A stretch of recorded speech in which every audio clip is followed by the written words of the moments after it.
Hello everyone. We'll now do with section 18, which is availment of input tax credit in certain circumstances. For example, अभी तक आप composition scheme में थे और अब आप कंपोजिशन स्कीम से रेगुलर स्कीम में आ रहे हो। तो कंपोजिशन स्कीम में जब तक मैं था तब तक मैंने क्रेडिट तो ली नहीं, लेकिन जैसे ही मैं रेगुलर स्कीम में आऊंगा तो वो सभी माल जो मेरे पास आज पड़ा हुआ है, मेरे पास एज एन ओपनिंग स्टॉक है, उन सबको जब मैं सेल करूंगा तो मुझे जीएसटी लगानी होगी और आउटवर्ड सप्लाई पे जीएसटी पे करनी होगी। तो सरकार कहती है कि जितना भी तुम्हारे पास स्टॉक पड़ा हुआ है ना, जिस दिन तुम कंपोजिशन से रेगुलर में आए उसकी हम आपको इनपुट टैक्स क्रेडिट दे देंगे। या फिर ऐसे मान लीजिए कि अभी तक हम अनरजिस्टर्ड थे, now I am getting registered under GST. तो जैसे ही हम जीएसटी में रजिस्टर हो जाते हैं, मेरी आउटवर्ड सप्लाई पे जीएसटी लगेगा, लेकिन अभी तक तो हम अनरजिस्टर्ड थे, तो जो भी माल खरीदे थे उसकी इनपुट टैक्स क्रेडिट नहीं लिए थे। तो सरकार कहती है कि भाई जितना भी माल तुम्हारे पास है, जिस दिन तुम रजिस्टर्ड हुए हो, उन सभी माल का तुम क्या ले लो, इनपुट टैक्स क्रेडिट ले लो। अगर सरकार ऐसा ना कहती तो पता है क्या हो जाता? आइए पहले आपको वो समझाते हैं तो आपको बात ज्यादा समझ में आएगी। तो ये अभी तक हम अनरजिस्टर्ड थे। जिस समय हम अनरजिस्टर्ड थे, हमने एक आइटम खरीदा 1000 रुपया का, प्लस इस पे जीएसटी थी 18%, तो 180 रुपए जीएसटी लगी थी। 1180 रुपए की ये मेरी परचेज थी। हम अभी अनरजिस्टर्ड थे, तो जल्दी से बताइए क्या हम 180 रुपए की क्रेडिट लेते थे? नहीं, हम 1180 रुपए का खरीदते थे, 1200 रुपए 1300 रुपए की बेच देते थे इसको। मान लो 1300 रुपए की बेच देते थे, ठीक है, तो इसमें हम कितना कमा लेते थे? 120 रुपए की हमारी इनकम भी हो जाती थी। अब हम अनरजिस्टर्ड की बजाय अब रजिस्टर्ड हो गए। अब हम रजिस्टर्ड हो गए। जल्दी से बताइए अब कितने का बेचेंगे माल? पहले हम 1300 रुपए का बेच रहे थे, अब कितने का बेचेंगे? अरे अभी भी 1300 रुपए का ही बेचोगे। रजिस्टर्ड हो जाने से आपके माल महंगा थोड़ी ना हो जाएगा। पहले हम जीएसटी अलग से चार्ज नहीं करते थे, सिर्फ इतना अंतर था, ठीक है। हम जो माल खरीद के लाते थे उस पे तो जीएसटी पे करके ही लाते थे। अब जब हम फर्दर बेचते थे तो वो माल आप ऐसे समझ लीजिए जीएसटी अलग से रिफ्लेक्ट नहीं होता था, बस इतनी सी बात थी। अब अगर हम रजिस्टर्ड हो गए हैं तो ऑब्वियसली आज भी हम माल कितने का बेचेंगे? आज भी माल तो हम 1300 रुपए का ही बेचेंगे, ठीक है। लेकिन अब हम इसको बाइफरगेट कर देंगे, 1300 रुपए में 18% जीएसटी निकाल लेंगे, कितना हुआ? तो 1300 इंटू 18 डिवाइडेड बाई 118। तो इस 1300 के अंदर जीएसटी का एलिमेंट है 198 रुपया, ठीक है। कैसे निकाला? 1300 इंटू 18 अपॉन 118, और 1300 इंटू 100 अपॉन 118 करेंगे तो ये टैक्सेबल वैल्यू पता चल जाएगा, विच इज कमिंग 1102 रुपए। और अब ये मिला के हो गया 1300 रुपए। जैसे ही हम रजिस्टर्ड होंगे, अब फिर हम 1300 रुपए का बेचेंगे, लेकिन सरकार मुझसे कहेगी कि ये 198 रुपए की जीएसटी मुझे पे करो, ये मुझे गवर्नमेंट को पे करना पड़ेगा। अगर मैंने ये 198 रुपए गवर्नमेंट को पे कर दिया, यानी मेरी जेब में आया 1102 रुपए। मैंने माल खरीदा कितने का था? 1180 रुपए का, मुझे घाटा हो जाएगा। जबकि माल मैं महंगा बेच रहा हूं फिर भी मुझे घाटा हो रहा है। 1180 का माल 1300 रुपए में बेच रहा हूं फिर भी मुझे घाटा हो रहा है। क्यों? क्योंकि मेरी जेब में 1102 रुपए जा रहा है। 198 रुपए का सरकार को दे दिए जीएसटी का, तब तो मेरी जेब में तो 1102 रुपए ही आया, तब तो घाटा हो जाएगा ऐसे केस में। अगर मैं अनरजिस्टर्ड से रजिस्टर्ड हुआ और फिर उसके बाद माल बेचा, पहले का अगर कोई भी माल मैंने बेचा तो उसमें घाटा हो जाएगा। तो सरकार कहती है नहीं, चिंता की बात नहीं है, जितना माल तुम्हारे पास है जिस दिन तुम रजिस्टर हो रहे हो, तो उस माल की हम आपको इनपुट टैक्स क्रेडिट दे देंगे। तो इस माल का इनपुट टैक्स क्रेडिट कितना था? 180 रुपया। तो गवर्नमेंट को अब मुझे 198 में से 180 घटा के कितना देने की जरूरत है? मात्र 18 रुपए देने की जरूरत है। अगर सिर्फ 18 रुपए देने की जरूरत है, तो यानी मुझे 1300 रुपए में से 18 रुपए सरकार को दिया, तो अब यानी मेरी जेब में कितना आया? 1300 माइनस 18 रुपए सरकार को दिया, तो मेरी जेब में आया 1282, और 1180 का मैंने खरीदा था। क्या मैं फायदे में हूं? हाँ, अब मैं फायदे में हूं। तो आपको बात समझ में आ गई कि when you are moving from unregistered to registered और you are moving from composition to regular registration, तो आपको इनपुट टैक्स क्रेडिट मिल जानी चाहिए उन सभी स्टॉक की जो आपके पास उस दिन है जिस दिन आपका स्ट्रक्चर चेंज हो रहा है। तो चलिए यही है section 18, availability of credit in special circumstances. Section 18, eligibility of input tax credit on inputs held in stock and contained in semi finished and finished goods held in stock. तो आपको input tax credit दी जाएगी किसकी? जो input आपके पास है, आपके पास जो semi finished goods है और जो फिनिश्ड गुड्स है। The credit on input held in stock and inputs contained in semi-finished goods and finished goods held in stock is available in the following manner.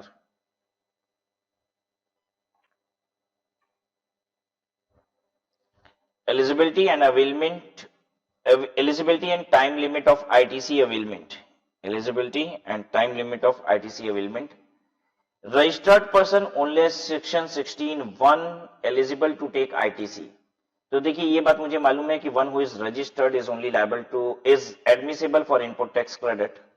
ITC amount will be credited to electronic credit ledger. Now, in respect of person applied for registration within 30 days from the day he become liable to register. कह रहा है कि person जिसने registration के लिए apply कर दिया है within 30 days from the day he become liable to register. आपको पता है आपका जिस दिन टर्नओवर स्पेसिफाइड लिमिट क्रॉस करता है, वो स्पेसिफाइड लिमिट जिसपे रजिस्ट्रेशन आपको कराना पड़ता है, सेक्शन 22 बताता है रजिस्ट्रेशन का टर्नओवर, और कुछ स्टेट में ये 10 लाख है, कुछ में 20 लाख है और कुछ में 40 लाख भी है। तो जैसे ही आप उस टर्नओवर को, थ्रेशोल्ड को क्रॉस करते हैं, ठीक है, तो आपको रजिस्ट्रेशन के लिए लायबिलिटी आ जाती है। लेकिन आपको रजिस्ट्रेशन कराने का समय दिया जाता है 30 दिन के लिए। आपको रजिस्ट्रेशन कराने का समय कितना दिया जाता है? 30 दिन। आप 30 दिन के अंदर अंदर कभी भी रजिस्ट्रेशन करा सकते हैं। आइए मैं इस बात को समझाता हूं जरा।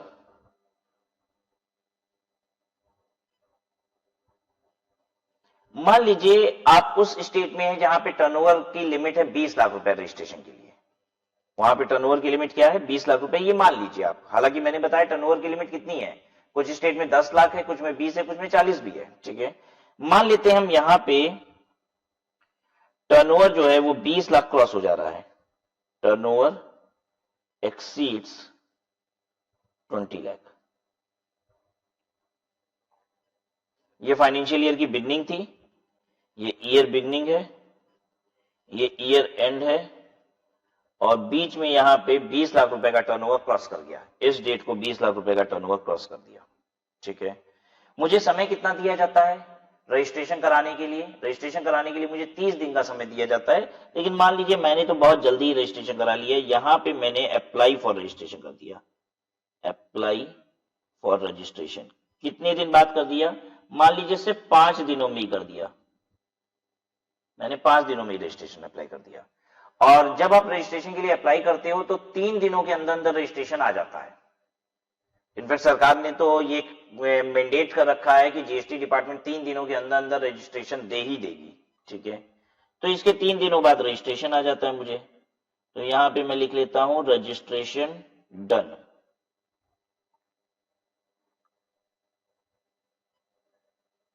ऐसे केस में जीएसटी की लायबिलिटी आपके ऊपर किस दिन खड़ी होती है? मतलब कब से मुझे जीएसटी अपनी आउटवर्ड सप्लाई पे करना है, मेरी आउटवर्ड सप्लाई पे मुझे जीएसटी कब से पे करना है, मेरे ऊपर जीएसटी की लायबिलिटी कब खड़ी होती है? जिस दिन हम 20 लाख का टर्नओवर क्रॉस करते हैं, जिस दिन हम रजिस्ट्रेशन के लिए अप्लाई करते हैं, या फिर जिस दिन हमें रजिस्ट्रेशन मिल जाता है, मेरे ऊपर जीएसटी की लायबिलिटी किस दिन आती है?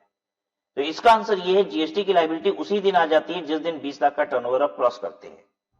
जीएसटी लायबिलिटी यहां से खड़ी हो गई।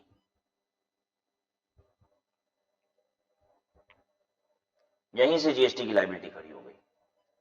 लेकिन थोड़ी सी जानकारी हम आपको और देंगे यहां पे, लेकिन आप अपने बिल पे जीएसटी आज नहीं लगा सकते। अभी आप अपने बिल पे जीएसटी नहीं लगा सकते। पता है क्यों? क्योंकि इनवॉइस रूल्स में ये बात लिखी हुई है कि जीएसटी वाली इनवॉइस पे जीएसटी का रजिस्ट्रेशन नंबर होना चाहिए। और मेरे पास रजिस्ट्रेशन का नंबर आया है इस दिन, जिस दिन रजिस्ट्रेशन हुआ है, जहां पे मैंने ग्रीन लाइन खींची है। तो मेरे पास नंबर यहां पे आया है, यानी मैं बिल पे अपनी जीएसटी लगा पाऊंगा यहां पे, लेकिन मेरी लाइबिलिटी कब से है? जिस दिन मैंने 20 लाख का टर्नओवर क्रॉस किया। तो जानते हो क्या होता है? एक्चुअली इतनी पीरियड तक, यहां से लेके यहां तक, यहां से लेके यहां तक हम पहले जो इनवॉइस बनाते हैं वो कच्ची बिल होती है। हम जीएसटी इनवॉइस नहीं बना सकते, यहां पे टैक्स इनवॉइस नहीं बना सकते। मतलब हम अभी तक अनरजिस्टर्ड थे ना, तो कुछ अपना कागज वागज काटते होंगे ना कुछ बिल मेमो कुछ लिखा हुआ काटते होंगे, बिकॉज अभी तक हम अनरजिस्टर्ड थे, तो मेरे ऊपर कोई कानून तो था नहीं, तो हमको जो मर्जी वैसे हम बिल बना देते थे। क्या मेरे ऊपर कोई कानून था? नहीं। तो हमको सादे कागज पे मन करता था तो सादे कागज पे लिख के दे देते थे अपने कस्टमर को, जैसा मर्जी वैसा फॉर्मेट बना के दे देते थे। वही चीज आज भी इस पीरियड में चल रही थी। लेकिन जैसे ही मेरे पास यहां पे जीएसटी का नंबर आ जाता है, पता है क्या करना होता है? इतने दिनों में आप जितनी भी बिल बनाए हो, इन सभी को रिवाइज करना पड़ता है, और हम उसे कहते हैं रिवाइज्ड इनवॉइस बनानी पड़ती है आपको। मतलब अब आपको टैक्स इनवॉइस बनानी पड़ती है, विच इज रिवाइज्ड इनवॉइस। अब आपको टैक्स इनवॉइस बनानी पड़ती है इतने पूरे पीरियड की। कब बनाते हो? जैसे ही रजिस्ट्रेशन आ गया, उसके बाद पुराने उतने दिनों की आप रिवाइज्ड इनवॉइस बनाते हो। कब से? जिस दिन आप 20 लाख रुपए का टर्नओवर क्रॉस किए थे, जिस दिन आपके ऊपर जीएसटी लायबिलिटी आई थी, वहां से लेके जिस दिन आपके पास जीएसटी का नंबर आया है, वहां तक की जितनी बिल बनी थी आपकी कच्ची वाली बिल, ठीक है, वो सारी बिल आप चेंज करते हो। अब जीएसटी इनवॉइस बनाते हो, उसको विथ जीएसटी बनाते हो, और उस सेल पे जितना जीएसटी आपका आया वो आपको पे भी करना है। अब एक बात बताइए, अभी तक तो हम अनरजिस्टर्ड थे, तो अभी तक हम कोई भी इनपुट टैक्स क्रेडिट तो लेते नहीं थे, लेकिन अब उस माल को हम बेच रहे हैं तो मुझे जीएसटी पे करना आउटवर्ड सप्लाई पे। तो सरकार की क्या ये जिम्मेदारी नहीं बनती कि इस दिन मेरे पास जितना भी स्टॉक है, इस दिन मेरे पास जितना भी स्टॉक है उसकी मुझे क्या दे दी जाए? इनपुट टैक्स क्रेडिट दे दी जाए। तो सरकार कहती है चिंता की बात नहीं है, इस दिन आपके पास जितना भी स्टॉक है हम आपको उसकी इनपुट टैक्स क्रेडिट दे देंगे। किस दिन की? अब ध्यान दीजिएगा, जिस दिन मेरे ऊपर लायबिलिटी आई जीएसटी की। अगर मेरे पास 20 जुलाई को मेरे ऊपर जीएसटी की लायबिलिटी आती है, तो आप ऐसे कह लीजिए 20 जुलाई का जो ओपनिंग स्टॉक होगा ना, उसकी आपको क्रेडिट मिल जाएगी। और या फिर हम ऐसे भी बोल सकते हैं, जिस दिन जीएसटी की लायबिलिटी आई उसके पहले वाले दिन का क्लोजिंग स्टॉक। एक ही बात है ना। 20 तारीख को मेरे ऊपर जीएसटी की लायबिलिटी आई, तो 20 तारीख का ओपनिंग स्टॉक बोल लो या 19 तारीख का क्लोजिंग स्टॉक बोल दो, जितना है उसकी आपको क्रेडिट मिल जाएगी। अब क्रेडिट कैसे मिलती है? गवर्नमेंट पूछती है कि बताइए जिस दिन आपके ऊपर जीएसटी लायबिलिटी आई उसके पहले वाले दिन का क्लोजिंग स्टॉक कितना था? मैंने कहा था वो 2,20,000 रुपया, वो 2,20,000 रुपए का माल था। ठीक है, ये मैं कैसे बता रहा हूं? इंक्लूडिंग जीएसटी, क्योंकि जीएसटी मिला के जितने रुपए का माल खरीदते तो उसी को तो अभी तक अपनी परचेजेस कहते थे। अभी तक हम परचेज किसको कहते थे? 1 लाख पे 18,000 जीएसटी लगा, 1,18,000 रुपए का माल खरीदा, तो आप अपनी परचेज कितनी कहते थे? 1,18,000 मिला के, टैक्सेस को मिला के जितने में हम खरीदते थे वो हम परचेज कहते थे। तो मेरे पास जो स्टॉक पड़ा हुआ है वो इंक्लूडिंग टैक्सेस है। अब गवर्नमेंट पूछती है कि बताओ तुम्हारे जो माल पड़ा हुआ है उस पर जीएसटी का रेट क्या है? हम कहते हैं 18%। तो सरकार कहती है इंटू 18/118 कर दो, जितना आया इतने की क्रेडिट ले लो। अच्छा, हम कहते हैं नहीं साहब, इसमें से 2 लाख रुपए का माल वो है जिसपे 18% जीएसटी था, और 20,000 का माल वो है जिसपे 12% जीएसटी था। सरकार कहती है वैसे कर लो, 2 लाख इंटू 18/118 कर दो, प्लस 20,000 इंटू 12/112 कर दो, और निकाल लो, जितना आता है उतने की हम आपको क्रेडिट दे देते हैं। राइट? तो आपको याद रहेगा कि जिस दिन मेरे ऊपर जीएसटी की लायबिलिटी आ जाती है रजिस्टर होने के लिए, उस दिन के एक दिन पहले का जो क्लोजिंग स्टॉक होता है उसकी मुझे क्रेडिट मिल जाती है। ध्यान दीजिएगा, जिस दिन आपका रजिस्ट्रेशन नंबर आता है उसके एक दिन पहले वाले स्टॉक का नहीं, जिस दिन जीएसटी की लायबिलिटी आपके पास आई थी उसके एक दिन पहले का। क्यों? क्योंकि जिस दिन जीएसटी की लायबिलिटी खड़ी होती है वहां से ही ना जीएसटी आउटवर्ड सप्लाई पे देने लग गए हम। बेसिकली आप ऐसे समझिए, जिस दिन से आप जीएसटी देने लग जाते हैं अपनी आउटवर्ड सप्लाई पे, उसके एक दिन पहले के क्लोजिंग स्टॉक की आपको आईटीसी मिलती है।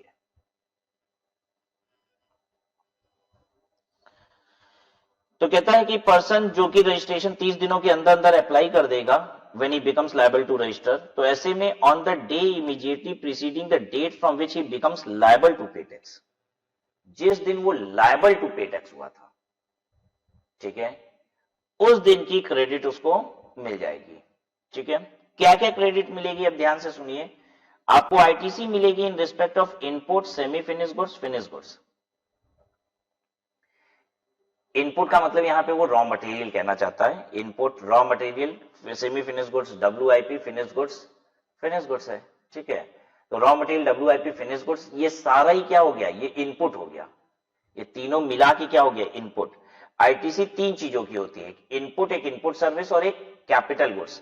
तो ध्यान दीजिएगा, वो कुल मिला के ये बोलना चाहता है कि हम आपको क्रेडिट सिर्फ इनपुट की देंगे, हम आपको इनपुट सर्विस की क्रेडिट नहीं देंगे, कैपिटल गुड्स की क्रेडिट नहीं देंगे, वो ये कहना चाहता है। वॉट एवर स्टॉक यू है वो स्टॉक की क्रेडिट दे रहा है आपको, ये तीनों मिला के स्टॉक है, स्टॉक की क्रेडिट दे रहा है। तो अगर हम अनरजिस्टर्ड थे और रजिस्टर्ड होते हैं तो उस दिन मेरे पास कुछ इनपुट भी हो सकता है, कुछ इनपुट सर्विस मैंने उसके पहले ली थी, कुछ कैपिटल गुड्स लिए थे। कैपिटल गुड्स और इनपुट सर्विस की नहीं, जितना इनपुट बचा हुआ है, स्टॉक जो तुम्हारे पास पड़ा है उसकी क्रेडिट ले लो। ठीक है, now person applied voluntary for registration, क्या आप रजिस्ट्रेशन के लिए वॉलंटरीली भी अप्लाई कर सकते हैं? क्या हम रजिस्ट्रेशन के लिए वॉलंटरीली अप्लाई कर सकते हैं? हाँ, किसी को भी अगर रजिस्ट्रेशन कराने का जीएसटी में मन है, भले उसके ऊपर लायबिलिटी नहीं आती है, वो कराना चाहता है, करा लीजिए, सरकार को कोई आपत्ति नहीं है, इससे कोई परेशानी नहीं है, और होगी भी क्यों। देखिए, मैंने वॉलंटरीली यहां पे जीएसटी रजिस्टर करा लिया, applied for voluntary registration under GST, आपने यहां अप्लाई किया, यहां पे आपको रजिस्ट्रेशन आ गया, रजिस्ट्रेशन डन, वॉलंटरी रजिस्ट्रेशन कराए हो। आपको यह बताना है कि आपके ऊपर जीएसटी की लायबिलिटी कब खड़ी होगी, आपके ऊपर जीएसटी की लायबिलिटी कब खड़ी होगी।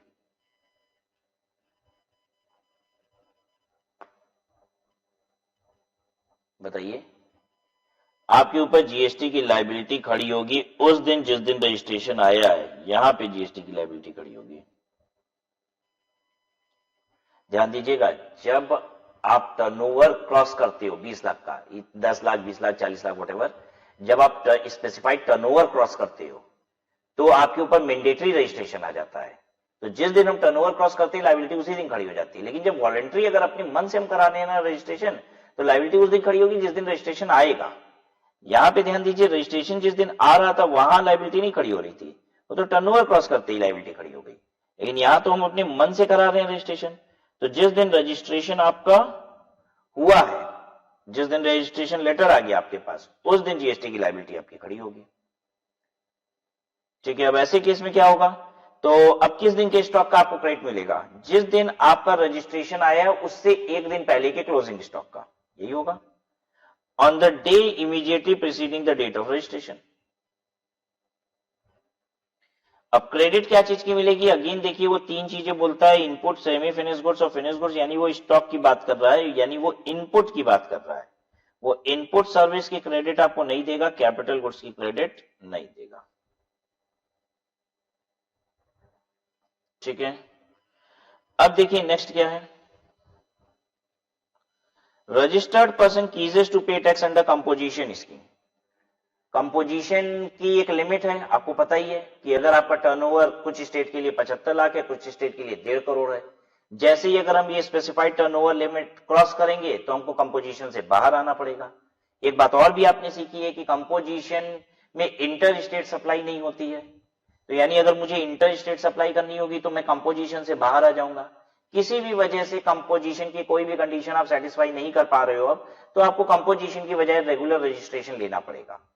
तो कंपोजिशन में तो अभी तक हम क्रेडिट लेते नहीं थे, लेकिन जैसे ही हम रेगुलर रजिस्ट्रेशन में आएंगे, आउटवर्ड सप्लाई पे जीएसटी लगेगा, तो मेरी जितनी भी परचेजेस है उसकी मुझे क्रेडिट मिलनी चाहिए, नहीं तो बड़ा नुकसान हो जाएगा तब तो सरकार कह रही है ठीक है, जिस दिन आप कंपोजिशन से रेगुलर में आओगे उस दिन के स्टॉक का, उसके एक दिन पहले के स्टॉक का, क्लोजिंग स्टॉक का हम आपको क्रेडिट दे देंगे। देखिए क्या कहती है, on the day immediately preceding the date from which he becomes liable to pay tax. जिस दिन आप लायबल फॉर रजिस्ट्रेशन, जिस दिन से आप लायबल टू पे टैक्स होते हो under regular scheme, the day you are liable to pay tax under the regular scheme, उसके एक दिन पहले के क्लोजिंग स्टॉक का हम आपको क्रेडिट दे देंगे। क्रेडिट क्या चीज का देंगे? हम आपको इनपुट की क्रेडिट दे देंगे और देखिए हम कैपिटल गुड्स की भी दे देंगे, यानी आपके क्रेडिट हम इनपुट सर्विस का बस नहीं देंगे, हम आपको इनपुट की क्रेडिट दे देंगे और हम आपको कैपिटल गुड्स की भी क्रेडिट दे देंगे। तो अब आप याद रखिएगा, जब हम अनरजिस्टर्ड से रजिस्टर्ड होते हैं वॉलंटरली या फिर सेक्शन 22 के हिसाब से, ठीक है, टर्नओवर बेस्ड, इन दोनों ही केस में आपको जो क्रेडिट मिलती है वो सिर्फ इनपुट की मिलती है। But whenever I am converting from composition scheme to regular scheme, I'll get ITC of both capital goods as well as input.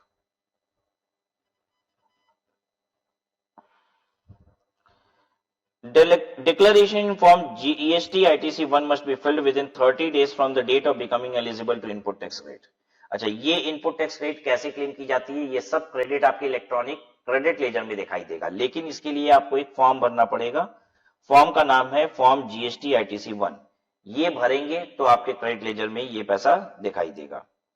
ये कब तक फाइल करना है? Must be file within 30 days from the date of becoming eligible to input tax credit.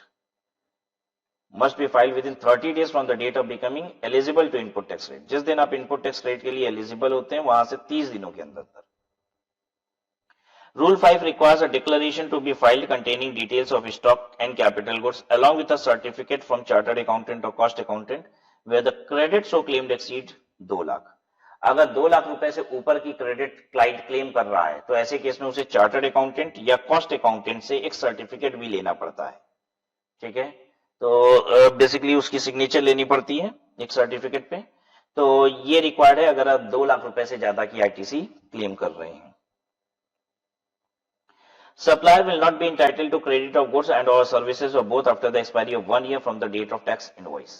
अच्छा, मैंने आपको कहा कि इस दिन के स्टॉक का आपको क्रेडिट मिल जाएगा, लेकिन ध्यान दीजिएगा वो स्टॉक साल भर से ज्यादा पुराना नहीं होना चाहिए। अगर साल भर से ज्यादा पुराना है तो आपको क्रेडिट नहीं मिलेगी। सप्लायर को क्रेडिट तभी मिलेगी जब आपकी इनवॉइस साल भर के अंदर की है, ठीक है। तो एक चीज और दिमाग में बैठा लीजिए पैरेलली कि साल भर से पुराना स्टॉक अगर पड़ा भी है तो भी क्रेडिट नहीं मिल रही है उसकी। अब कैपिटल गुड्स, ये बात किसके लिए थी? ये इनपुट के लिए ये बात हो रही थी। अब कंपोजिशन स्कीम में तो कैपिटल गुड्स की भी क्रेडिट मिलती है। अब उसके लिए क्या देखिए बोल रहा है, the credit on capital goods shall be reduced by 5% पर quarter of part thereof from the date of invoice. कह रहा है कैपिटल गुड्स की हम क्रेडिट कैसे देंगे? हाँ, सिंस आपने थोड़ा सा इस्तेमाल तो कंपोजिशन स्कीम के दौरान भी कर लिया है ना, तो आपको क्रेडिट पूरी कैसे दे दें? ठीक है, अब आप रेगुलर स्कीम में आए हो, कैपिटल गुड्स का थोड़ा इस्तेमाल कर चुके हो, थोड़ा और करोगे, तो थोड़ा और करोगे तो जितना करोगे उसके हिसाब से हम क्रेडिट और देते रहेंगे, ठीक है। अब ये 5% के हिसाब से हम कम करके देंगे, तुम जितना इस्तेमाल कर लियोगे ना 5% पर क्वार्टर के हिसाब से कम कर देंगे। इसका क्या लॉजिक है मैं आपको समझाता हूं। इसका एक लॉजिक है कि 5% के हिसाब से कम क्यों किया जाता है। आपको मालूम है कि कैपिटल गुड्स की जो लाइफ होती है जीएसटी में कितनी मानी जाती है? 60 महीने, ठीक है। 60 महीने का मतलब कितने क्वार्टर होते हैं? एक साल में 4 क्वार्टर, 5 साल में, एक साल में 4 क्वार्टर, 5 साल में 4 पंजे 20 क्वार्टर, ठीक है। 20 क्वार्टर में आप पूरे एसेट को इस्तेमाल कर लेते हो, खत्म कर लेते हो। यानी अगर आपने किसी भी एसेट का 20 क्वार्टर तक इस्तेमाल कर लिया तो अब आपको 1 रुपए की भी क्रेडिट मिलनी नहीं चाहिए। भाई कोई कैपिटल गुड्स खरीदे थे जिसको 60 महीने आप इस्तेमाल कर चुके हो, तो जीएसटी के हिसाब से तो उसकी लाइफ खत्म हो चुकी है ना, तो क्या अब उस कैपिटल गुड्स की क्रेडिट मिलनी चाहिए आपको? नहीं, उसकी नहीं मिलेगी। देखिए कैसे नहीं मिलेगी, 20 क्वार्टर का 5% के हिसाब से, हर क्वार्टर का 5% कम हो जाता है, तो 100% पूरा पूरा क्रेडिट कम हो जाएगा, यानी आपको 1 रुपए की क्रेडिट नहीं मिलेगी, ठीक है। यही लॉजिक है कि देखिए इस तरीके से वो 5% क्यों किया गया है, क्योंकि 5% हर क्वार्टर के हिसाब से खत्म करेंगे तो 5 साल में पूरी आईटीसी एग्जॉस्ट हो गई ऐसा कहा जाएगा। एक काम करिए, आप पहले ये करिए, शिफ्टिंग फ्रॉम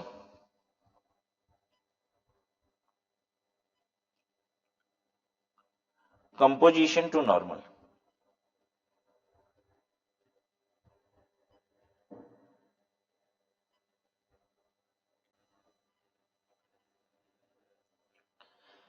तो शिफ्टिंग हो रही है composition to normal. Suppose example, suppose GST paid is ₹50,000 on capital goods. ठीक है, 7 month ऑलरेडी यूज्ड, 7 महीने इस्तेमाल हो चुका है. ITC available. जब हम कंपोजिशन से नॉर्मल में आएंगे तो मुझे कितना आईटीसी मिलेगा इस कैपिटल गुड्स के रिस्पेक्ट में जिसपे 50,000 रुपए की जीएसटी पे की गई थी. ठीक है, और 7 महीने इसका इस्तेमाल हो भी चुका है. तो अगर 7 महीने इस्तेमाल हो चुका है तो क्या क्वार्टर हुआ? पार्ट ऑफ द क्वार्टर को भी क्वार्टर की तरह कंसिडर करना है. आई होप ये बात भी याद है आपको. देखिए क्या लिखा था हमने, 5% पर quarter of part thereof. तो 3-3 महीने का एक क्वार्टर, 3, 3, 6, 2 क्वार्टर हो गया, और 7वां महीना एक क्वार्टर और मान लेंगे इसको, 3 क्वार्टर हो गया. तो 50,000 माइनस 15%, 15% लेस कर दीजिए, कितना हुआ? 42,500 रुपया. इतनी आईटीसी मिल जाएगी. आया समझ में? अच्छा, अब ये 100% वाली जो हम बात बोल रहे थे, हो सकता है कुछ लोगों को दिक्कत हो रही होगी, तो अब समझ जाइए इसको. अब मैं समझाता हूं इसको, दोबारा से समझिए. बताइए, अगर 60 मंथ ऑलरेडी यूज था, इसी एग्जांपल में 60 मंथ ऑलरेडी यूज्ड, अब बताइए आईटीसी कितना? तो आईटीसी अवेलेबल हो जाएगा 50,000 माइनस 5% हर क्वार्टर का. 60 महीने का मतलब क्या क्वार्टर हुआ? 60 महीने का मतलब हो गया 20 क्वार्टर. 20 क्वार्टर इंटू 5%, 100% माइनस कर दीजिए, 0 हो जाएगा. आईटीसी मिलेगा ही नहीं. यही बात मैं समझा रहा था कि अगर मान लीजिए 60 महीने पूरे हो चुके हैं यूज करते हुए आपको कंपोजिशन स्कीम के दौरान, तो अब आप नॉर्मल स्कीम में अगर आएंगे भी तो आपको क्रेडिट नहीं मिलेगी उन कैपिटल गुड्स की जो ऑलरेडी 60 महीने से ज्यादा इस्तेमाल हो गया है. तो अब मैं एक बात बोलूं आपको,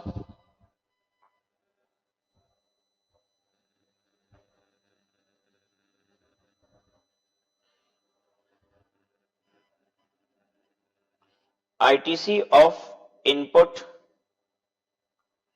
not available if more than 12 month old. Input की आईटीसी नहीं मिलेगी अगर वो इनपुट 12 महीने से पुराना है. पता है क्यों?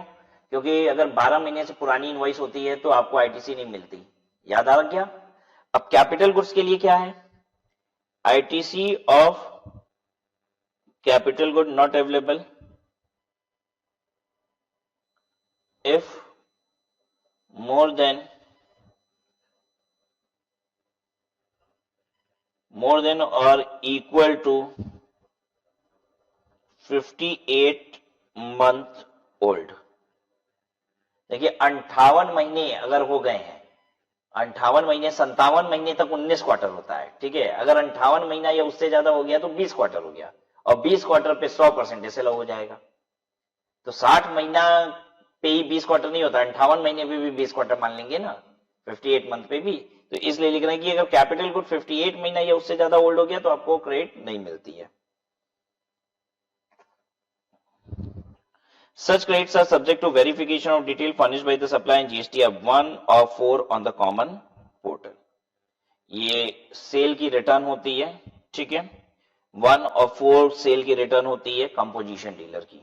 ठीक है, तो अब ये क्या कह रहा है कि ये जो आप क्रेडिट क्लेम कर रहे हो ये हम जीएसटी ऑफ 1 और 4 से क्या करेंगे? मैच भी करेंगे, चेक भी करेंगे. इसका क्या मतलब है? जैसे मान लीजिए किसी ने 10 लाख रुपए का माल खरीदा था. ठीक है, और वो कहता है मेरे पास 3 लाख रुपए का माल बचा है. तो गवर्नमेंट उसकी सेल देखेगी, कहे कि 10 लाख रुपए का माल था और इसने 12 लाख रुपए की सेल ऑलरेडी दिखा दी है और इसका प्रॉफिट भी 20% है, तो यानी पूरा माल बिक गया होगा. देखिए सेल से कैसे पता चलता है?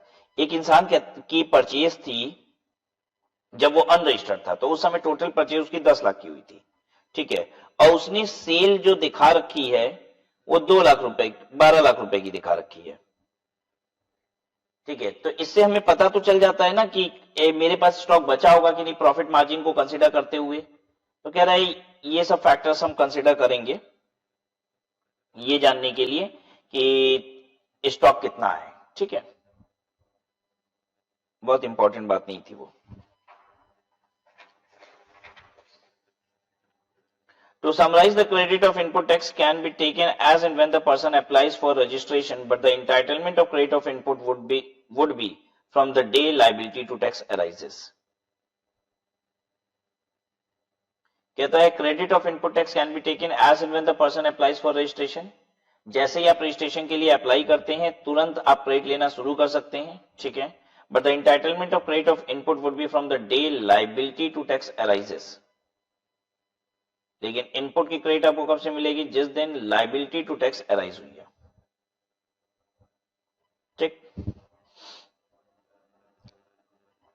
Illustration 1. A person becomes liable to pay tax on 1st August 2020 and has obtained registration on 15 अगस्त। 15 अगस्त को रजिस्ट्रेशन लिया है, तो इसको इनपुट टैक्स क्रेडिट कौन से स्टॉक की मिलेगी? 1 अगस्त को लाइबल टू टैक्स हुआ है ना, लाइबल टू पे टैक्स, तो इसके एक दिन पहले 31 जुलाई का जो क्लोजिंग स्टॉक था उस पे आपको आईटीसी मिल जाएगी। आईटीसी 31 जुलाई वाले क्लोजिंग स्टॉक में मिलेगी। मिस्टर ए ने वॉलंटरी रजिस्ट्रेशन अप्लाई किया 5 जून को, रजिस्ट्रेशन मिला है 22 जून को, तो 22 जून से लाइबिलिटी शुरू होती है, तो इसके एक दिन पहले 21 जून का जो स्टॉक होगा उसकी क्रेडिट मिल जाएगी, उसकी आईटीसी मिलेगी। Third, mister B registered was paying tax under composition rate up to 30 July 2020। 30 जुलाई तक कंपोजिशन में था, 31 जुलाई से वो mister B becomes liable to pay tax under regular scheme. 31 जुलाई से वो रेगुलर में आ गया है, तो 31 जुलाई में अगर रेगुलर में आया है तो 30 जुलाई का जो क्लोजिंग स्टॉक था उसकी क्रेडिट मिल जाएगी।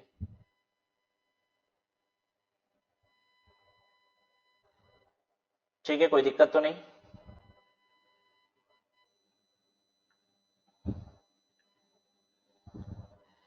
Input tax credit on change in constitution of registered person. The change in constitution of registered person due to sale, merger, demerger, amalgamation, lease or transfer of business with provision for transfer of liability envisages that अगर constitution में change होता है, constitution में change होने का मतलब structure change होना, change in constitution का मतलब होता है change in structure of business. अभी तक प्रोप्राइटरशिप थे, अब कंपनी बन गए, अभी तक पार्टनरशिप फर्म थी, अब कंपनी बन गई, ठीक है, सेल हो गई, मर्ज हो गई, ए लिमिटेड बी लिमिटेड में मर्ज हो गई, डी मर्ज हो गई कंपनी। इन सब सिचुएशंस में क्रेडिट जो आईटीसी पड़ी हुई है उसका क्या होगा? देखिए क्या बोलता है यहाँ पे, the registered person is allowed to transfer input tax rate remaining unutilized in electronic credit ledger to such sold, merge, demerge, amalgamated, lease और ट्रांसफर्ड बिजनेस। अगर आप अपना बिजनेस सेल करेंगे, मर्ज करेंगे, डीमर्ज करेंगे, तो जितनी आईटीसी पड़ी हुई है वो आईटीसी भी ट्रांसफर हो जाएगी नए बिजनेस को, ठीक है। अब ये ट्रांसफर करने का तरीका क्या है? Rule 6 prescribe the credit transfer be made on common portal in form GST ITC 2।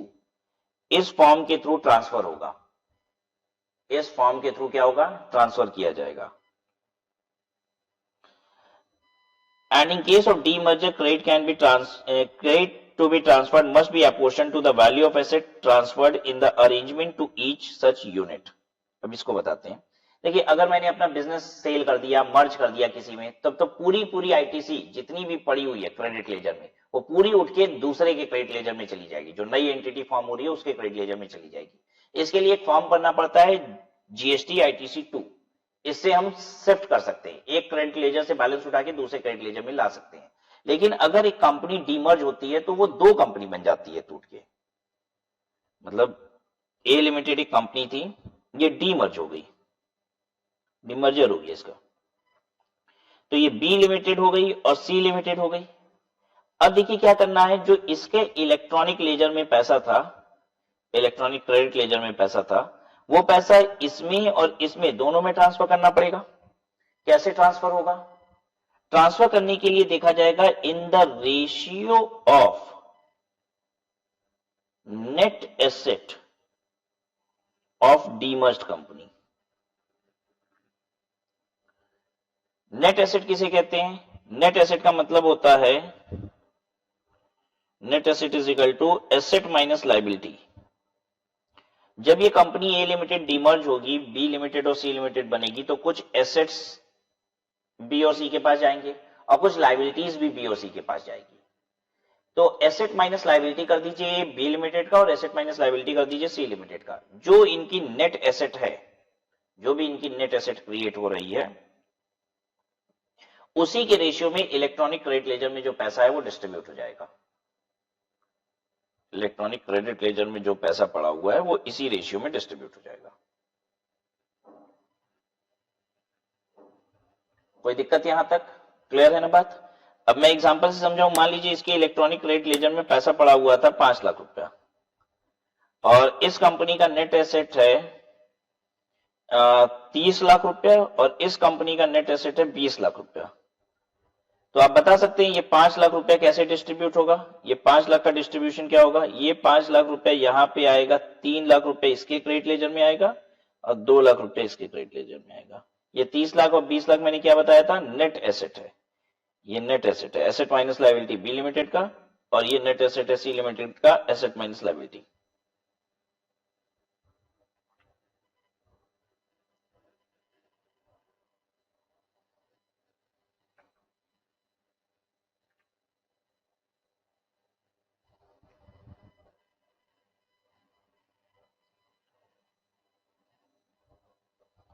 आगे देखिए, चार्टर्ड अकाउंटेंट और cost accountant to certify that the arrangement contains a specific provision for transfer of liabilities. Chartered accountant को इसे certify भी करना पड़ेगा। Chartered accountant या फिर कॉस्ट अकाउंटेंट इसको सर्टिफाई भी करेगा। किसको? फॉर्म जीएसटी आईटीसी 2 को। अच्छा, आपको याद आ रहा है जब हम अनरजिस्टर्ड से रजिस्टर्ड हुए थे या फिर कंपोजिशन से रेगुलर में आए थे तो जीएसटी आईटीसी 1 भरे थे, ठीक है, और वहां पे भी चार्टर्ड अकाउंटेंट की या कॉस्ट अकाउंटेंट की सिग्नेचर की सर्टिफिकेशन की जरूरत थी, लेकिन वो तब थी जब हम 2 लाख रुपए से अधिक का आईटीसी क्लेम कर रहे थे। यहां पे ऐसा कुछ नहीं है। आप 1 रुपए का भी आईटीसी क्लेम कर रहे हो तो चार्टर्ड अकाउंटेंट या कॉस्ट अकाउंटेंट की सर्टिफिकेशन की आवश्यकता यहां पे है। तो ये बहुत ध्यान रखने वाली बात है। एमसीक्यूज वगैरह के केस में ज्यादा और ध्यान रखने की बात है कि जीएसटी आईटीसी 1 में सर्टिफिकेशन की आवश्यकता है 2 लाख रुपए से ऊपर वाली आईटीसी पे। 2 लाख से ज्यादा क्लेम हो रही है आईटीसी तब, लेकिन यहां पे 1 रुपए की भी आईटीसी क्लेम हो रही है तो भी सर्टिफिकेशन रिक्वायर्ड है जीएसटी आईटीसी 2 में। Form GST ITC2 filed by the transferor will have to be accepted by the transferee on the common portal. Please refer to discussion on registration in case of arrangement to examine the timing of seeking registration by the transferee. Basically होगा क्या कि transferor यहां से GST ITC 2 जब file करेगा तो जो recipient होगा, नई वाली कंपनी जो होगी, उसको अपनी जीएसटी पोर्टल से उसको एक्सेप्ट करना होगा। तो उधर दिखाएगा कि देखो यहां से आईटीसी निकल गया, एक तरफ से आईटीसी निकलेगा, तो निकालने के लिए फॉर्म भरा जाता है जीएसटी आईटीसी 2। तो जो रेसिपेंट होता है ना उसको दिखाता है ये देखो तुम्हारी तरफ आईटीसी आ रहा है, पकड़ो पकड़ो पकड़ो, तो वो एक्सेप्ट दबाता है तो पकड़ा जाती है आईटीसी, राइट। तो ये पोर्टल टू पोर्टल काम हो जाता है, वही बात यहां पे लिखा हुआ है। Transferee to duly account for the stock in capital good received in the books of account. Transferee मतलब जो रिसीव किया है, वन हु रिसीव्ड,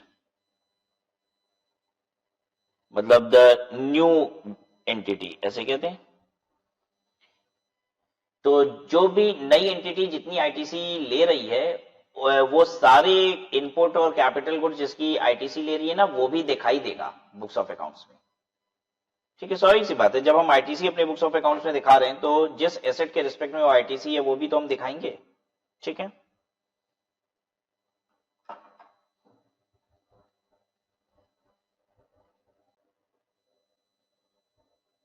तो देखिए अभी आपने देखा कि हम कंपोजिशन से रेगुलर में मूव कर रहे थे तो मुझे आईटीसी मिल रही थी, लेकिन अब क्या होगा अगर हम रेगुलर से कंपोजिशन में मूव करेंगे? रेगुलर स्कीम से हम कंपोजिशन में शिफ्ट कर रहे हैं।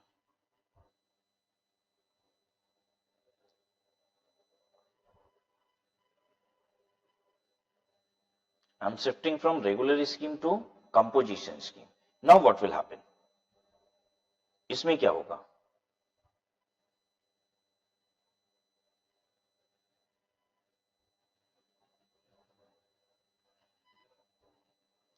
अगर आप रेगुलर स्कीम से कंपोजिशन स्कीम में जा रहे हो तो जितनी भी आपके पास स्टॉक पड़ा हुआ है, जितना भी आपके पास स्टॉक पड़ा हुआ है उसकी क्रेडिट निकालनी पड़ेगी, ठीक है। जितना भी स्टॉक पड़ा हुआ है उसकी आईटीसी आपको रिवर्स करनी पड़ेगी।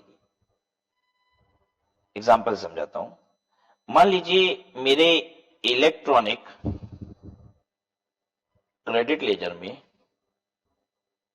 बैलेंस चल रहा है 50,000 रुपया, ठीक है, और GST on stock in hand वो है 40,000 रुपया। अब जो स्टॉक इन हैंड आपके पास पड़ा हुआ है उसका जीएसटी 40,000 रुपए का है, तो 40,000 रुपए की आईटीसी आपको रिवर्स करनी पड़ेगी इलेक्ट्रॉनिक क्रेडिट लेजर से। बचेगा कितना? 10,000 रुपया, और ये 10,000 रुपए भी लैप्स हो जाएगा क्योंकि अब तो आपको क्रेडिट की जरूरत ही नहीं है। लेकिन मान लीजिए आपके इलेक्ट्रॉनिक क्रेडिट लेजर में पैसा कितना पड़ा हुआ था, मैं बताऊं, 50,000 रुपया, लेकिन जितना मेरे पास स्टॉक बचा हुआ है उसकी जीएसटी होती है 70,000 रुपया। तो 20,000 रुपए आपको पे करना पड़ेगा इन electronic cash ledger. Electronic cash ledger में आपको 20,000 रुपए पे करना पड़ेगा, वहां से ये एडजस्ट होकर लायबिलिटी खत्म होगी। देखिए जैसे ही आप रेगुलर से कंपोजिशन में आ रहे हैं, तो कंपोजिशन में अब आ रहे हैं तो जितना स्टॉक पड़ा हुआ है, ठीक है, उसकी क्रेडिट तो आपको मिलनी नहीं चाहिए क्योंकि अब वो कंपोजिशन स्कीम के दौरान आप बेचोगे, आप रेगुलर से कंपोजिशन में शिफ्ट हो रहे हो, तो जितना स्टॉक पड़ा हुआ है आप तो कंपोजिशन स्कीम में रहते हुए बेचोगे ना आप, तो जितना स्टॉक पड़ा हुआ है उसकी क्रेडिट मिलनी नहीं चाहिए। तो जितना स्टॉक है उसकी हम क्रेडिट देख लेंगे कितना होता है, और फिर आपके क्रेडिट लेजर खंगालेंगे, क्रेडिट लेजर में कितना पैसा पड़ा है, मैंने देखा 50,000, लेकिन जितना माल पड़ा उसकी तो आईटीसी 70,000 रुपए होती है, तो आप 20,000 रुपया और पे कीजिए। और अगर उसके की आईटीसी कम होती है, जैसे 40,000 रुपए हुई, तो 10,000 रुपए बचेगा अभी भी क्रेडिट लेजर में, लेकिन वो लैप्स कर जाएगा। ये तो बात हो गई इनपुट के रिस्पेक्ट में। अब कैपिटल गुड्स के रिस्पेक्ट में क्या होता है? कैपिटल गुड्स के रिस्पेक्ट में पूरी क्रेडिट आपकी लैप्स नहीं करेगी, पूरी क्रेडिट आपको रिवर्स नहीं करनी पड़ेगी, ठीक है। अब यहां पे ये देखा जाता है थोड़ा सा रिवर्स करना पड़ेगा, थोड़ा नहीं करना पड़ेगा, डिपेंडिंग अपॉन आपने इस्तेमाल कितना किया है। तो आइए मैं ये पढ़ाता हूं, rule number 44, manner of reversal of ITC, ठीक है। यहां पे जो इस पेज पे लिखी हुई ये बात मैंने समझा दी आपको। अब रूल 44 पे हम लोग आ रहे हैं। कैपिटल गुड्स है 1 लाख रुपए का, इस पे 12,000 आपने जीएसटी पे किया था, इनवॉइस वैल्यू थी 1,12,000, ठीक है। और हम लोग 1/4/2020 से ऑप्ट कर रहे हैं कंपोजिशन। अच्छा, आपको ये बात बहुत अच्छे से पता है कि कंपोजिशन आप ऑप्ट कब करते हैं? साल के बिगनिंग में, ठीक है। तो इस साल हम लोग कंपोजिशन ऑप्ट कर रहे हैं, और कैपिटल गुड्स आपने इस दिन एक्वायर किया था 1 सितंबर 2018 को। तो 1 सितंबर 2018 को अगर आपने कैपिटल गुड्स एक्वायर किया था, तो जरा सा देख लीजिए कितना दिन आपने यूज कर लिया जब आप कंपोजिशन में थे। तो 1 सितंबर 2018 से हम डेज काउंट करेंगे, कब तक का? 31 मार्च 2020 तक का। 1 सितंबर 18 से 1/9/18 से 31/3/20, ये देख लीजिए कितना होता है।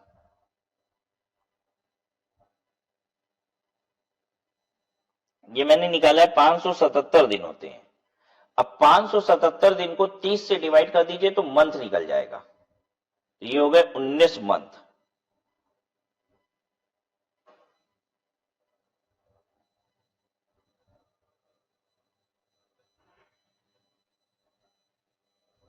ठीक है।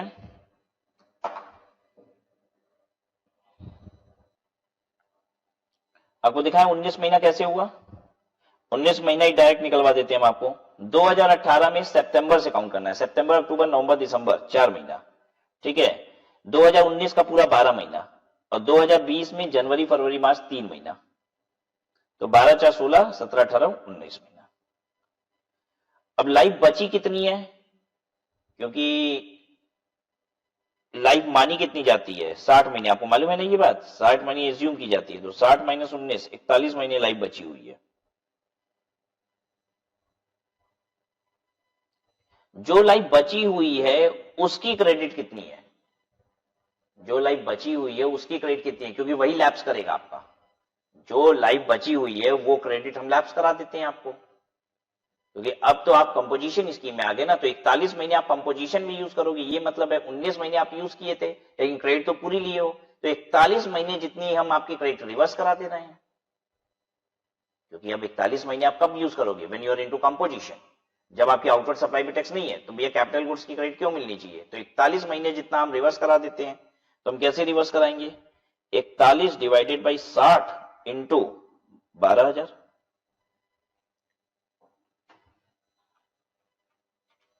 ठीक है, 12,000 इंटू 41 डिवाइडेड बाई 60, 8200।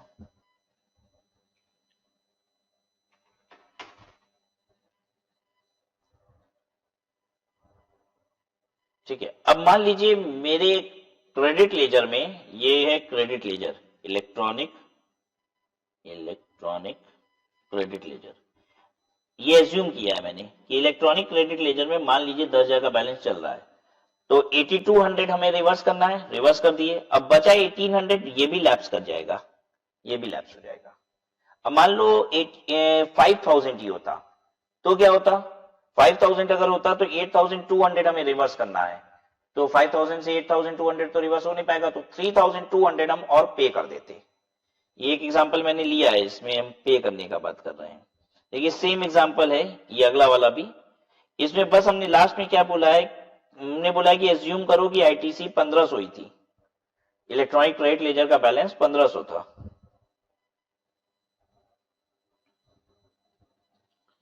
तो 8200 जो है ये आपको रिवर्स करना है, तो बैलेंस पे कितना करना होगा, 6700 पे करना होगा, दिस इज पेबल। ये इलेक्ट्रॉनिक कैश लेजर में deposit in electronic cash ledger में इतना पे कीजिए। अच्छा 8200 ही अगर पड़ा होता तो कुछ नहीं करना होता आपको, ठीक है, 8200 पड़ा होता तो कुछ नहीं करना होता। अच्छा अगर 60 महीने पूरा इस्तेमाल हो गया होता तो भी कुछ रिवर्स नहीं करना पड़ता, क्योंकि जितने महीने बचा है उतने का ही रिवर्स करना होता है ना, तो 60 महीने या उससे ज्यादा अगर यूज हो गया है, भाई 60 महीने तो लाइफ एज्यूम की जाती है ना, अगर 60 महीना यूज हो गया तो कुछ भी रिवर्स नहीं करना है, रिमेनिंग लाइफ कुछ है ही नहीं है। 60 महीने से ज्यादा इस्तेमाल हो गया है तो भी रिमेनिंग लाइफ नहीं है, ठीक है। तो यहाँ क्वार्टर वाला कॉन्सेप्ट नहीं है, ये याद रखिएगा, यहाँ मंथ वाइज कॉन्सेप्ट है, ठीक है। जब क्रेडिट हम दे रहे थे, याद कीजिएगा, जब क्रेडिट दे रहे थे तो क्वार्टर वाइज 5% रिड्यूस करके दे रहे थे, लेकिन जब हम क्रेडिट रिवर्स कर रहे हैं, जब क्रेडिट रिवर्स करने की बात आई तब कैसे रिवर्स कर रहे हैं हम लोग, मंथ वाइज देख रहे हैं।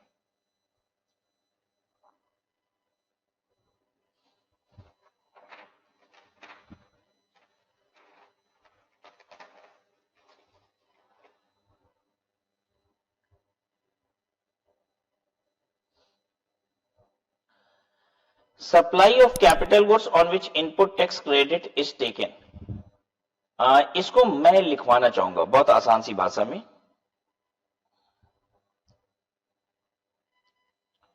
ये क्या है, सेल ऑफ कैपिटल गुड्स, अगर आप कैपिटल गुड बेच दोगे तो क्या होगा, अगर आप कैपिटल गुड्स बेच दोगे तो क्या होगा,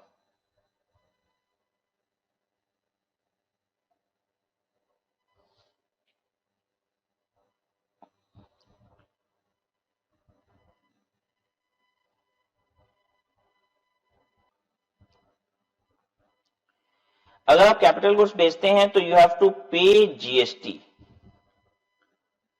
लेकिन कितनी जीएसटी पे करनी है, higher of 2, number 1, ITC taken into remaining life upon 60 और transaction value into GST rate. समझाओ इस बात को एग्जांपल से। गवर्नमेंट के लिए हम दोनों चीज देखेंगे, हम देखेंगे तुमने बेच दी एसेट, तो जितनी रिमेनिंग लाइफ थी उसका आईटीसी कितना होता है, या फिर तुमने जो जीएसटी कलेक्ट की, दोनों में से जो ज्यादा होगा उतना जीएसटी हम लेंगे। एग्जाम्पल लिखिए, purchased machine 10 lakh plus GST at the rate of 18%, used for 8 months, then sold for rupees 6 lakh plus GST at the rate of 18%. Calculate GST payable on sale of capital goods.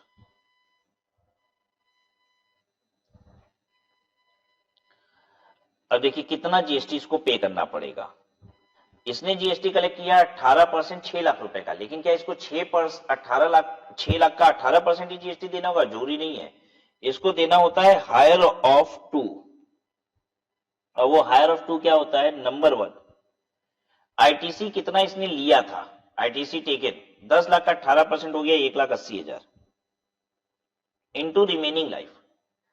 60 महीने life मानी जाती है, 8 महीने use कर लिया है, तो 52 महीने लाइफ बची है, तो 52 divided by 60, 1,80,000 into 52 divided by 60।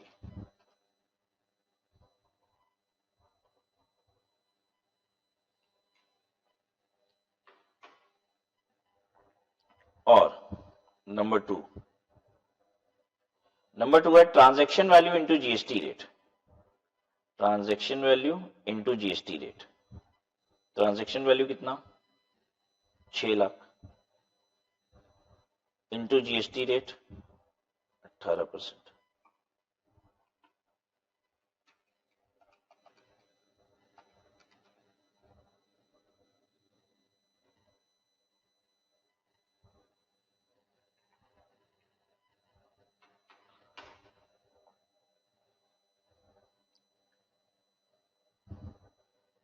तो कितना टैक्स देना पड़ेगा?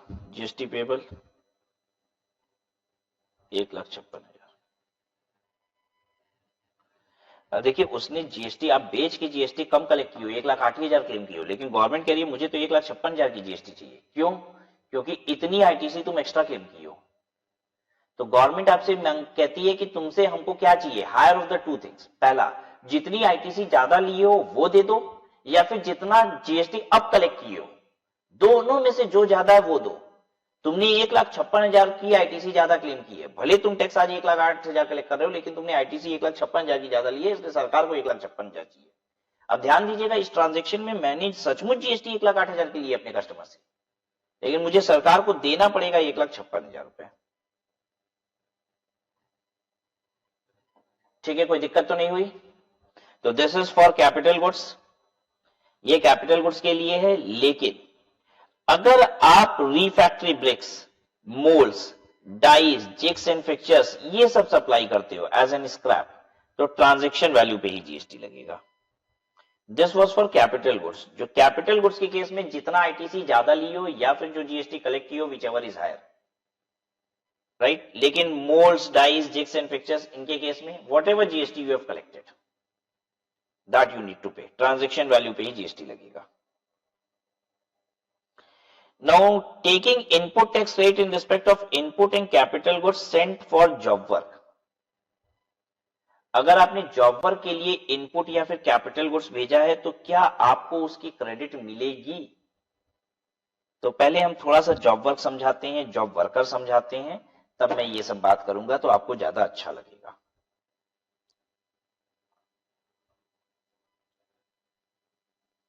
चलिए ध्यान से सुनिए, बहुत अच्छा कॉन्सेप्ट है, मजा भी आएगा आपको, लेकिन ध्यान से सुनने पे ही आएगा। मेरी फैक्ट्री है और मेरी फैक्ट्री क्या बनाती है? जीन्स बनाती है। जीन्स बनाने के लिए क्या क्या चीजें चाहिए, क्या पूरा प्रोसेस है जीन्स बनाने का? देखो, कपड़ा खरीदना पड़ता है, कपड़े की कटिंग करनी पड़ती है, फिर उसकी सिलाई करनी पड़ती है, फिर उस पर बटन लगानी पड़ती है, जिप लगानी पड़ती है, तो जीन्स रेडी हो जाती है। अगर इस पूरे प्रोसेस का कोई एक प्रोसेस, इस सारे प्रोसेसेस में से कोई एक प्रोसेस हम खुद ना करके किसी और को दे करने के लिए, तो जिस बंदे को हम ये काम दे रहे हैं करने के लिए वो कहलाता है जॉब वर्कर, और जिस काम को हमने दिया है करने के लिए वो कहलाएगा जॉब वर्क। फॉर एग्जाम्पल, हमारी कंपनी जीन्स तो बनाती है लेकिन बटन नहीं लगाती। जीन्स बनाती है लेकिन बटन नहीं लगाती। बटन लगाने का काम हम मिस्टर एक्स को देते हैं, तो पता है मिस्टर एक्स कहलाएगा जॉब वर्कर, और बटन लगाने के काम को कहा जाएगा जॉब वर्क। बटन लगाना is job work and mister x is job worker. तो हमेशा याद रखिए जॉब वर्कर कौन होता है? जब मेरा कोई भी प्रोडक्शन प्रोसेस कोई और करता है, हम अगर अपने प्रोडक्शन प्रोसेस को आउटसोर्स कर देते हैं, किसी और से काम कराते हैं, तो वो बंदा कहलाता है जॉब वर्कर। ठीक है, वो काम किस पे करता है? मेरे मटेरियल पे काम करता है। अगर मेरे मटेरियल पे कोई और काम करेगा ना तो वो जॉब वर्कर है। देखिए ये रहा जॉब वर्कर,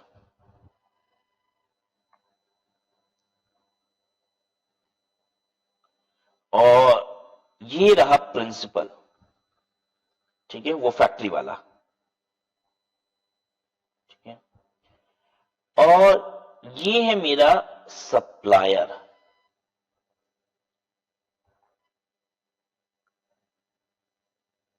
अब मान लीजिए जीन्स की जो कटिंग होती है ना वो हम लोग जॉब वर्कर से कराते हैं।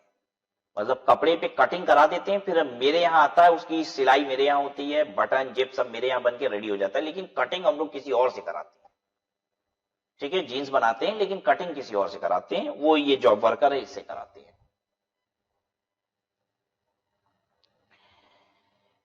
तो ये प्रिंसिपल जब जॉब वर्कर को कपड़ा भेजता है, ये क्लोथ भेजता है इसको, किस लिए? कटिंग करने के लिए। जॉब वर्कर इस कपड़े को काट के प्रिंसिपल को वापस कर देता है, तो हम कहते हैं ये क्लोथ जाता है लेकिन कटा हुआ क्लोथ आता है। तो इसको लिखिए वापस क्या आता है? कटा हुआ क्लोथ। बहुत ध्यान से सुनिएगा मेरी बात, नहीं तो पूरा आनंद गड़बड़ हो जाएगा। ठीक है, कपड़ा भेजा, आया क्या? कटा हुआ कपड़ा आया। नंबर 1, क्या ये जो प्रिंसिपल के पास से क्लोथ जा रहा है, ये जो क्लोथ गया, क्या ये सप्लाई है? Is it supply? तो आंसर इज नो, ये सप्लाई नहीं कहलाता। इनवॉइस भी देने की जरूरत नहीं होती, यहां डिलीवरी चलान पे माल जाता है, इसे सप्लाई नहीं कहते, क्योंकि अगर सप्लाई हो जाता ना तो जीएसटी लग जाता।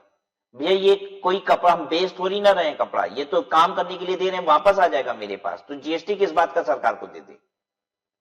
ठीक है, तो ये सप्लाई नहीं होती है। अब कटा हुआ कपड़ा जॉब वर्कर क्या करता है? प्रिंसिपल को देता है, तो क्या ये सप्लाई है? ये कटा हुआ कपड़ा जो आ रहा है, जो कटा हुआ कपड़ा आ रहा है, क्या ये सप्लाई है? तो आंसर इज अगेन नो, ये सप्लाई नहीं है। आपको कटिंग कटा हुआ दिख रहा है ना?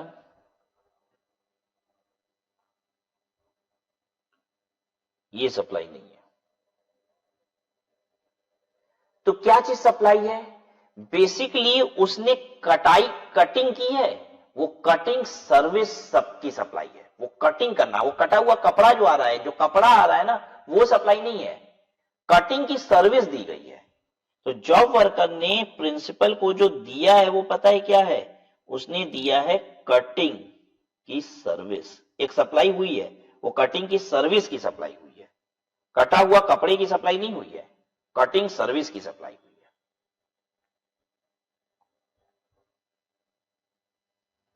इतनी बात सबको क्लियर है? अच्छा, क्या मुझे इस कपड़े की आईटीसी मिलेगी? जो कपड़ा मैंने खरीदा था सप्लायर से, इसकी आईटीसी मिलेगी? हाँ बिल्कुल मिलेगी। लेकिन अब इसमें एक कंडीशन है कि जब भी आप कपड़ा जॉब वर्कर के पास भेज रहे हैं, वो कटा हुआ कपड़ा आपको वापस कर देगा विद इन 1 ईयर। अगर कपड़ा हुआ कपड़ा विद इन 1 ईयर वापस कर दिया तो इस क्लोथ की आईटीसी अवेलेबल हो जाएगी प्रिंसिपल को। इतनी बात सबको समझ में आ गई? कंडीशन क्या है? कटा हुआ कपड़ा 1 साल के अंदर वापस आ जाना चाहिए। अच्छा, अब आप कहोगे सरकार को क्यों 1 साल के अंदर वापस करने की बात कर रही है, ऐसा क्या है? अब ध्यान दीजिए, अगर वापसी का कंडीशन गवर्नमेंट नहीं लगाती तो हर कोई बेवकूफ बनाता गवर्नमेंट को। हम किसी को कपड़ा बेचते, पता है क्या बोलते, कहते हैं जॉब वर्क पे गया है, कटिंग करने के लिए गया है, आने की तो कोई कंडीशन है ही नहीं, आया ही नहीं कभी, चलेगा काम, आया ही नहीं कभी, आने की कंडीशन तो अगर है ही नहीं तो इसीलिए गवर्नमेंट कह रही है वो आना भी चाहिए वापस। ठीक है, ऐसा ना हो कि आप बेवकूफ बनाने लग गए गवर्नमेंट को, कपड़ा बेच रहे हो, कह रहे हो कि कटिंग के लिए गया, कटिंग के लिए गया है, ये तो इसीलिए कह रही है कटिंग के लिए गया था तो आना भी चाहिए ना, तो 1 साल के अंदर वापस आ जाना चाहिए, हम देखेंगे, गवर्नमेंट कह रही है। और ध्यान दीजिए, क्या गवर्नमेंट को पता है आपके यहां से कपड़ा निकला है? तो हाँ, गवर्नमेंट डिलीवरी चलान पे कपड़ा मूव कराई है। आपको तो पता ही है, जीएसटी वो रिजीम है जिसमें मूवमेंट ऑफ गुड्स की तो गवर्नमेंट के पास 100% कंट्रोल है। अब दूसरी सिचुएशन क्या है, अब मैंने सोचा कि कपड़ा मैं सप्लायर से मंगाऊंगा और फिर जॉब वर्कर को दूंगा, इससे अच्छा मैंने सप्लायर को कहा कि तुम ही डायरेक्ट जॉब वर्कर को क्लोथ दे दो।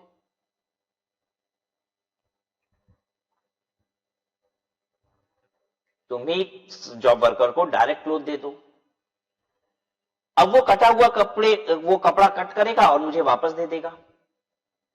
अब प्रश्न ये है कि क्या इस कपड़े की आईटीसी मुझे मिलेगी, प्रिंसिपल को मिलेगी? तो अभी तक जो लॉ आपने पढ़ा है आईटीसी का, वो ध्यान से सुनिए। लॉ ये कहता है कि आपको बिल आ जानी चाहिए और गुड्स भी आ जाना चाहिए। सप्लायर के पास से गुड्स तो आया नहीं, मुझे सिर्फ बिल आई है। ध्यान दीजिए, आईटीसी लेने के लिए गुड्स भी आना चाहिए और इनवॉइस भी आनी चाहिए। गुड्स तो आई ही नहीं, तो क्रेडिट मिलेगी? तो अब गवर्नमेंट को लॉ थोड़ा चेंज करना पड़ेगा कि नहीं, इसके लिए करना पड़ेगा। तो अब गवर्नमेंट ने यहां पे बताया कि देखिए, अगर जॉब वर्कर को डायरेक्ट भी माल चला जाएगा तो भी टेंशन नहीं है, प्रिंसिपल को आईटीसी मिल जाएगी, प्रोवाइडेड सेम कंडीशन, 1 साल के अंदर अंदर जॉब वर्कर कपड़ा वापस कर देगा काट के प्रिंसिपल को। यानी इस क्लोथ की भी आईटीसी इसको मिलेगी, आईटीसी अवेलेबल, लेकिन the condition would remain the same कि कटा हुआ कपड़ा 1 साल के अंदर आ जाना चाहिए। मतलब जो भी हम मटेरियल जॉब वर्कर के पास भिजवा रहे हैं, उस पे काम करने के बाद जॉब वर्कर हमें वापस भेज देगा। ठीक है, कोई दिक्कत तो नहीं यहां पे? अच्छा, अब कपड़ा कटिंग कराने के लिए एक मशीन यूज होती है। कपड़ा कटिंग ना कैंची से नॉर्मल नहीं होती, एक मशीन है, उससे कपड़ा काटा जाता है। एक बार में रख दिया जाता है, खट खट खट खट कपड़ा पूरा पूरा काट देता है वो। ठीक है, और एक साथ कई कई पीसेस पैंट की कटती है, ट्राउजर्स की, जीन्स की, एक साथ कई पीसेस कटती है। तो कपड़ा ऐसे लगा दिया गया, मशीन खट से गिरी उसके ऊपर और पूरा काट दिया वो। तो एक ऐसी मशीन यूज होती है कपड़े की कटिंग के लिए।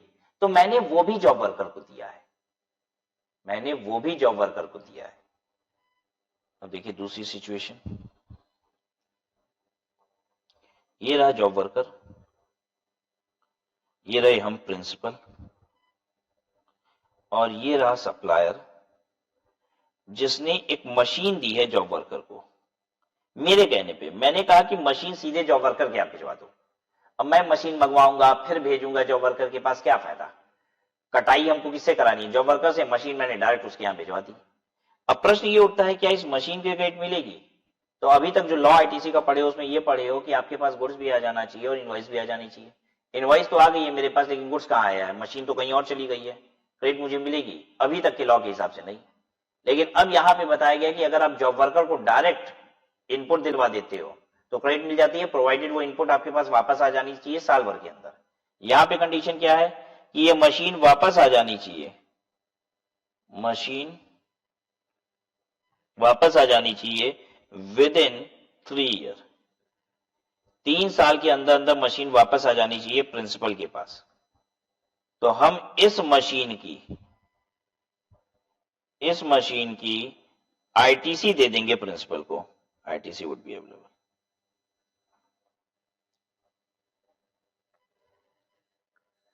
अब आप कहोगे सर 3 साल समय इतना बढ़ा क्यों दिया कैपिटल गुड्स के लिए? ध्यान दीजिए, हम कपड़ा देते हैं कटिंग करने के लिए, तो कपड़ा दिए, कटिंग करके वो तुरंत दे देता है, महीने 2 महीने में या 4 ही दिन में दे देगा वो। ठीक है, फिर हम उसको कपड़ा देते हैं, फिर वो कट करके दे देता है। क्या हम मशीन भी बार बार मंगाते रहेंगे उससे? नहीं। हम उसको मशीन तो उसके यहाँ पड़ी हुई है, कपड़ा देते हैं, मान लीजिए 1000 जीन्स का कपड़ा दिए, काट के 4 दिन में दे दिया, फिर कपड़ा दिए, फिर काट के दे दिया, मशीन वही रहती है, मशीन वही रहती है। इसलिए समय गवर्नमेंट ने थोड़ा सा ज्यादा कर दिया 3 साल। अब आप कहोगे 3 साल ही क्यों कर दिया, अब हमको जीन्स मंगानी ही नहीं है मशीन। तो गवर्नमेंट कह रही है 3 साल के अंदर मशीन आपके पास आनी चाहिए। हमको कैसे पता चलेगा ये मशीन आपकी है? गवर्नमेंट प्रिंसिपल से पूछ रही है हमें कैसे पता चलेगा ये आपकी मशीन है? एक ऐसी चीज जो आपकी है और जीवन भर आपके पास नहीं आई, तो हम कैसे मान लें आपकी है? हम कहते हैं ये पर्टिकुलर मशीन मेरी है, लेकिन ये जीवन भर मेरे पास नहीं रहेगी, तो सरकार कह रही हम मानने को तैयार नहीं है आपकी मशीन है। कैसे मान ली आपकी है? आपके पास आज तक नहीं रही। देखिए यहां पे एक टैक्स प्लानिंग हो सकती थी, समझिएगा। गवर्नमेंट ने उसी को रोकने के लिए कहा है कि 3 साल में मशीन आनी चाहिए। क्या प्लानिंग हो सकती थी? मेरा जॉब वर्कर कटिंग के लिए मशीन खरीद रहा था, ठीक है, और ये जॉब वर्कर अनरजिस्टर्ड है, और ये जब मशीन खरीद रहा था तो उस पर जीएसटी पे करता, जिसकी क्रेडिट जॉब वर्कर को मिलती नहीं क्योंकि ये तो अनरजिस्टर्ड है। तो मैंने जॉब वर्कर से कहा कि भाई साहब, जॉब वर्कर भाई साहब, बोला हाँ।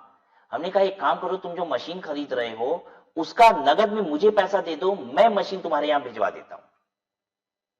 अब ये एक एग्जांपल से समझाते हैं। मान लीजिए ये मशीन थी, अब यहां पे आप चोरी को समझिए क्या होती, जिस गवर्नमेंट ने जिस चोरी को रोका। ये मशीन मान लीजिए थी 10 लाख रुपया प्लस इस पे 18% जीएसटी, मिला के 1,80,000 जीएसटी, 11,80,000 रुपए की। और मेरा जॉब वर्कर ये मशीन खरीद रहा है मार्केट से, ये मशीन का रेट है। जॉब वर्कर ने मुझे बताया भी था, साहब मैं एक नई मशीन खरीद रहा हूं 11,80,000 रुपए की, आपको मालूम है अब मैं कटिंग का काम बहुत तेजी में करूंगा, बहुत जल्दी जल्दी दूंगा, आप मुझे और ऑर्डर दीजिएगा, मुझे बताया। और ये जो मेरा जॉब वर्कर है ये अनरजिस्टर्ड है, राइट। तो मुझे समझ में आ गया कि ये 11,80,000 में तो 1,80,000 रुपए की जीएसटी है, जिसकी इसको क्रेडिट भी नहीं मिलेगी, अनरजिस्टर्ड है। तो मैंने उस जॉब वर्कर से पूछा कहां से ले रहे हो? उसने बताया फलाने सप्लायर के यहां से ले रहे हैं, ठीक है। हमने कहा कितने में दे रहा है? कहा 11,80,000 का। हमने कहा एक काम करो, तुम 11,50,000 रुपया हमको दो, हम वो मशीन तुम्हारे यहां भिजवा रहे हैं, उसकी बिल नहीं मिलेगी तुमको। तो कहा साहब हमको बिल की जरूरत क्या है, हमको किसको बिल दिखाना होता है, छोटे व्यापारी हम लोग को तो कोई हिसाब किताब करना नहीं होता है, अनरजिस्टर्ड है जीएसटी में भी, हमको बिल की क्या आवश्यकता है। अब आप भी समझते हो जो अनरजिस्टर्ड है क्या उसको बिल चाहिए क्या? उसको देखेगा कौन उसका बिल, उसको करेगा क्या बिल का, ठीक है। तो मैंने उसको कहा कि 11,50,000 रुपए तुम हमको दो, हम तुम्हारे यहां मशीन भिजवा रहे हैं। अब मैंने क्या किया, यहां सप्लायर से इसको जॉब वर्कर को मशीन भिजवा दी, ये मशीन यहां पे चली आई। और इस सप्लायर को मैंने कहा कि बिल तुम मेरे नाम से बना दो। मैंने उसको 11,80,000 रुपए दे भी दिया। क्या मैं फायदे में हूं? हाँ, मुझे 1.5 लाख रुपए की क्रेडिट मिल गई एक्स्ट्रा। 1,80,000 की क्रेडिट मिली, 30,000 रुपए मेरा घाटा हुआ है, हम जानते हैं। 11,50,000 लेके हम 11,80 पे किए थे, 30,000 रुपए का घाटा हुआ, लेकिन 1,80,000 रुपए की क्रेडिट मिली, यानी फिर भी 1.5 लाख रुपए के हम फायदे में हैं। लेकिन अगर मैं इस जॉब वर्कर को अब 1 साल बाद 2 साल बाद बोलूंगा कि काम कर मशीन वापस भेज, मेरे पास भेजो, क्या ये भेजेगा? नहीं, कहेगा क्या नौटंकी है भाई, मशीन मेरी, हम क्यों आपको दें? ये मशीन मेरे पास नहीं आ पाएगी। यानी ये वाली चालाकी जो हम करना चाहते थे नहीं कर पाएंगे।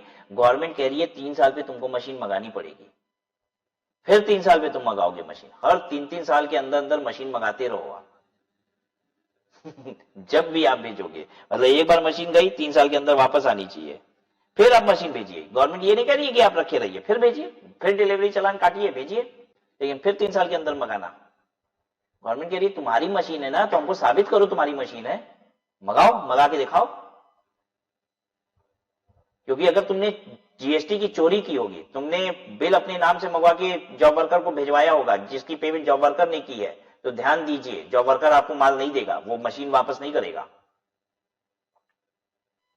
तो गवर्नमेंट ये इंश्योर करना चाहती है कि ये आप ही की मशीन है ना, और इसलिए कह रही है 3 साल के अंदर मंगाइए। जब हम 3 साल पे मंगा लेते हैं ना, तो गवर्नमेंट को साबित हो जाता है देखो ये मेरी मशीन है, मैंने जब कहा तब जॉब वर्कर ने वापस कर दिया। Did you understand this? तो यही पूरी कहानी है इनपुट और कैपिटल गुड्स के रिस्पेक्ट में। तो इनपुट की क्रेडिट मिलेगी अगर हम जॉब वर्कर को डायरेक्ट माल भिजवा देते हैं, आंसर इज यस, लेकिन 1 साल के अंदर अंदर वापस आना चाहिए। क्या कैपिटल गुड्स की क्रेडिट मिलेगी अगर हमने डायरेक्ट भिजवा दिया है? अच्छा, ये क्यों पढ़ना पड़ रहा है?